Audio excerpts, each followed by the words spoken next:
జిల్లాలో నల్గొండ జిల్లా ప్రాంతంలో దాదాపు 2000 మంది కోట్లు బాధితులు చచ్చిపోయారు. వేరే వాళ్ళు మాట్లాడండి ఫస్ట్. చచ్చిపోయారు. ఇప్పటికీ పాపం రైతులు, ఆటో డ్రైవర్లు వాళ్ళు మొత్తం డబ్బులు ఇచ్చారు. మరి ఇన్నాళ్ళు ఎట్టిపోయారు? మరి ఆ 1000 కోట్లు ఉన్నప్పుడు మీడియా ముందుకు రాలేదు కదా మీరు కూడా?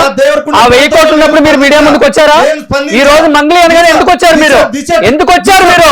అది చెప్పండి ఫస్ట్.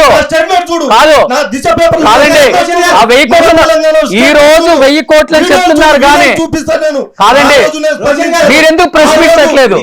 మీరెందుకు ప్రెస్ మీట్ పెట్టలేదు ఆ రోజు? మరి 1000 కోట్లు మద మీద ప్రెస్ మీట్ ఒక చూపించండి, వీడియో ఒక వీడియో చూపించండి. ఈ రోజు ఈ ఇష్యూ వచ్చిన తర్వాత మీరు మాట్లాడారు కానీ కాదండి కాదండి, ఆయనే 1000 కోట్లు అన్నారు. 1000 కోట్లు ప్రెస్ మీట్ ఏది? ప్రెస్ మీట్ ఏది? చూపించండి, చూపిస్తాను. ఒకటి చెప్పండి, ఎక్కడుందా ప్రెస్ మీట్? ఆ రోజు బాధితులు కూడా మంత్రి